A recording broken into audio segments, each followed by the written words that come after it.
Hey everybody, welcome back to my YouTube channel and happy Halloween! As you can see, I am a cat. Yes, I am a cat in a onesie, so I'm nice and warm for this Halloween in Canada. Yes. Anyways, happy Halloween. I hope you all had a great weekend and you're excited for the charts. It is Tuesday, October 31st, and today we are trading as a cat. Yes. So, welcome back. Today I'll just be going over the markets, kind of show you a trade that I was potentially interested in, why we didn't take the trade. However, it did reach 5 points profit, and we'll just kind of go over that trade. I didn't take it because, as I'll show you guys today, the markets this morning were not ideal to be trading in.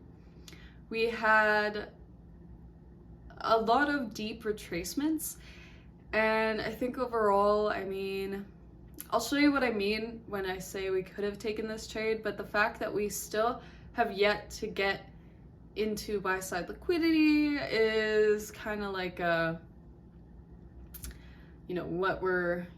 just show you guys.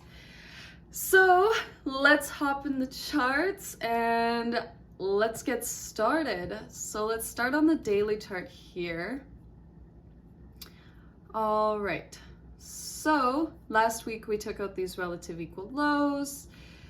On Friday, we wanted to see that. We wanted to see a deeper retracement into the weekly volume imbalance. We didn't get that. However, like I said in yesterday's video, I would like to see us trade higher Monday, Tuesday, potentially even Wednesday morning before going lower into the weekly volume imbalance this week. I would like to see if we could actually drop down into that level this week.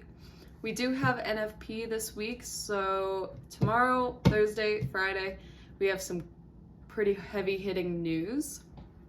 So just check out the Forex Factor, you'll see it all on there. NFP, we do have it on Friday, so I probably won't be trading on Friday. And we have some FOMC happening, I believe that's tomorrow. So we just have a lot of news going on. So with that in mind, yesterday and today would have probably been the best days to trade, potentially tomorrow morning.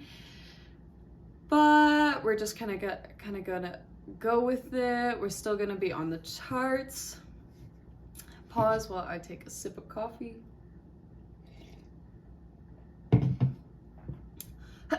Yes, but we do have this daily volume imbalance right here. Something that I wanted to see us trade into potentially this week before we drop lower.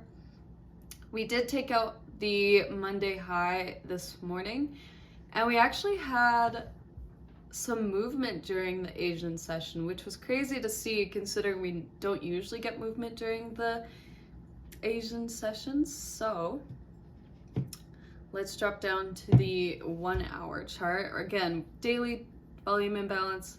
We took out the high of yesterday, today, this morning, and I'll kind of go deeper into it on the 1 hour chart. All right, so we have the daily volume imbalance here. This low was created on Friday. We have this marked out because we would like to see the market draw into that. Another thing is this new week opening gap.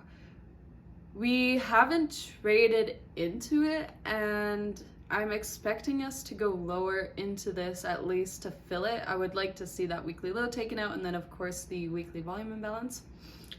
However, it is only Tuesday, so Monday, yesterday, we traded higher, traded off of this 1 hour fair value gap, traded higher. I left this opening range gap because we only traded down to the consequent encroachment of it yesterday. That means that we still have this bottom half open, so it could be potential target, something that draws, we can see the market draw toward.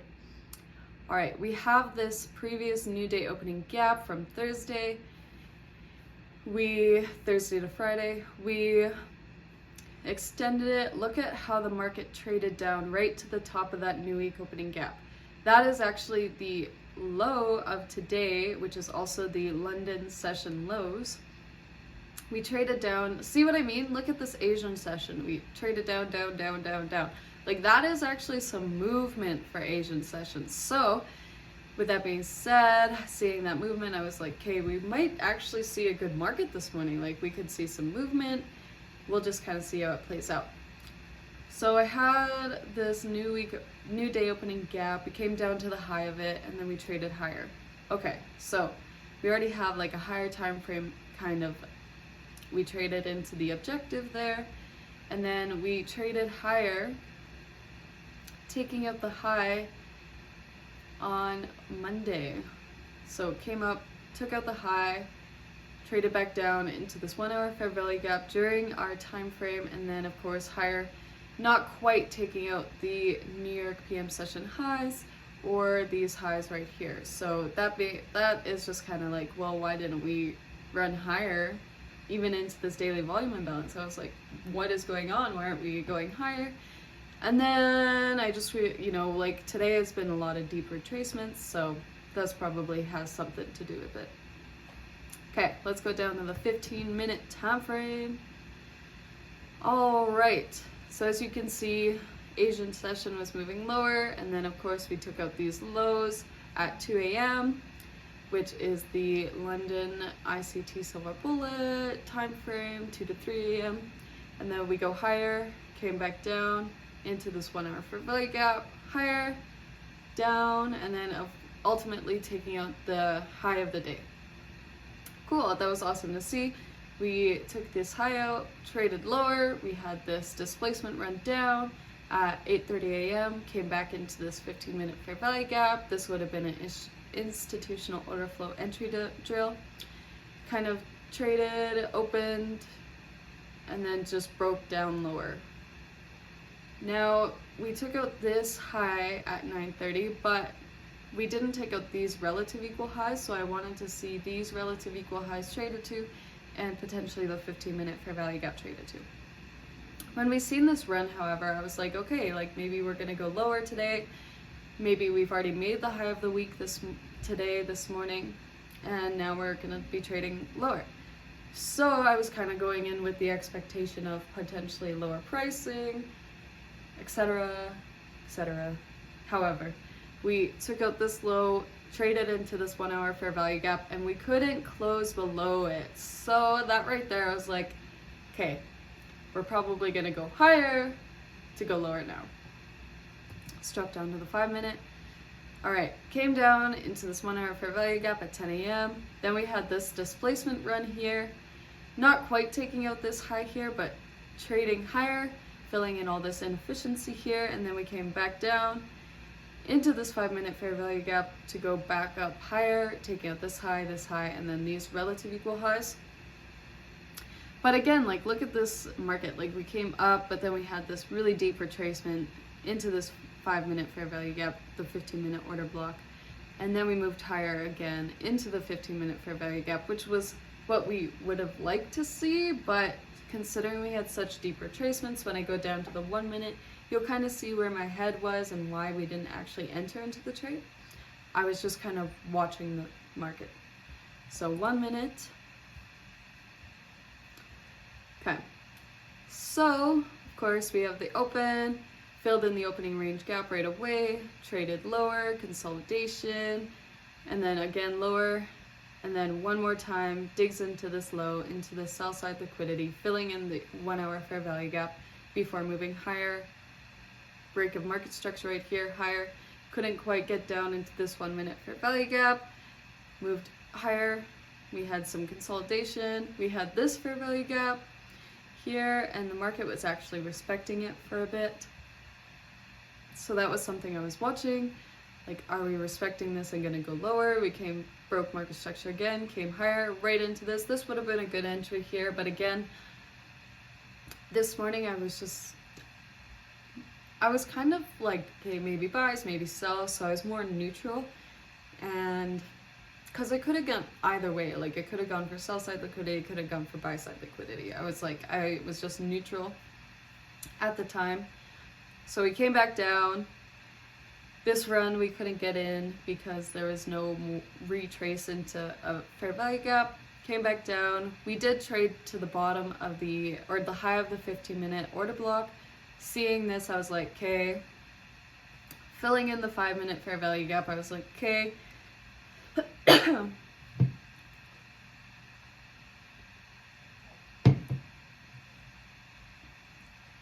You know, higher time frame trumps lower time frame, so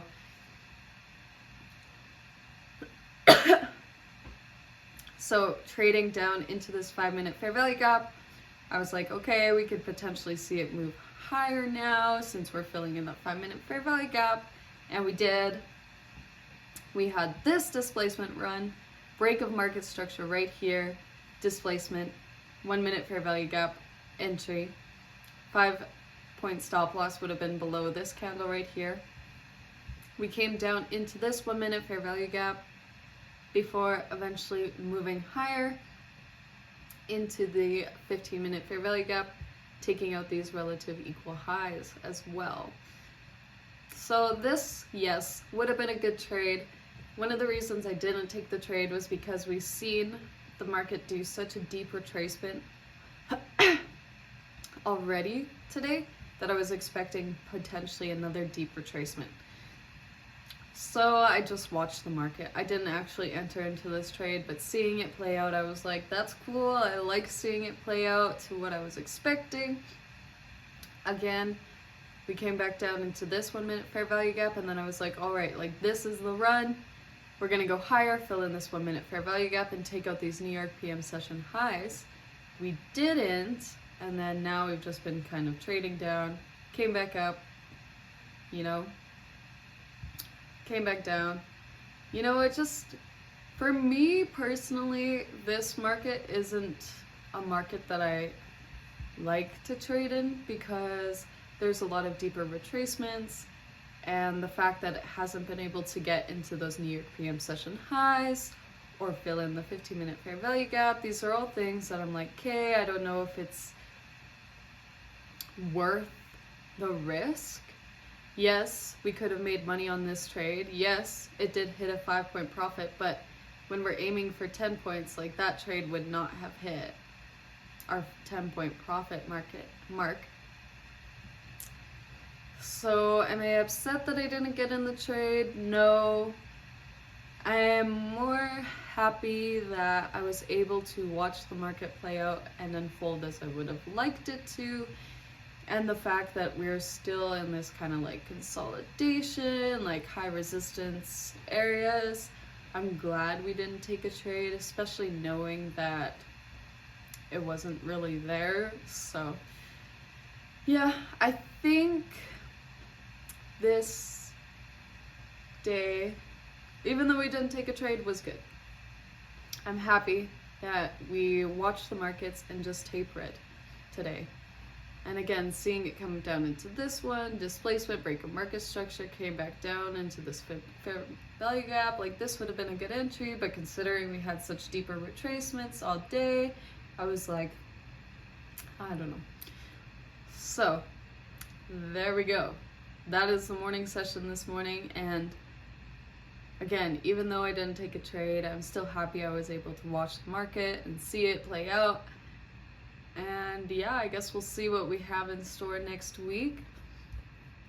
Again, I would like us to go take out these highs here, take out this high, trade into the daily volume imbalance and the new day opening gap, because we haven't filled this in. So right here is like a true liquidity void.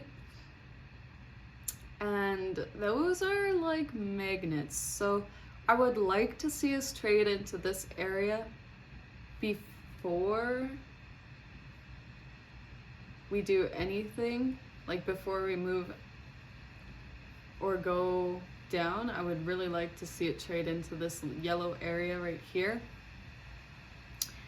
before moving lower. If we move lower, who knows? We could potentially just be going higher this week and filling in a buy side liquidity, you know, like. But I would really like to see the market draw into this area before going lower. So that will be my target for the next few days. Looking to see how the market reacts. I would like to see it trade there first before getting into a sell. Yes, but other than that, yes, we did not make a trade, but there was a potential to make a trade, which is good. I'm learning. And you know what? That's all we can ask for, right? Anyways, I hope you guys enjoyed this video. I love making them. I hope you learned something from it, and I hope you all have a wonderful Halloween. I hope you get to dress up a little bit, maybe hand out some candy, maybe go trick-or-treating. Yeah, and that is it for me. I will see you all tomorrow with another market review, market recap. All right, bye for now. Thanks, guys.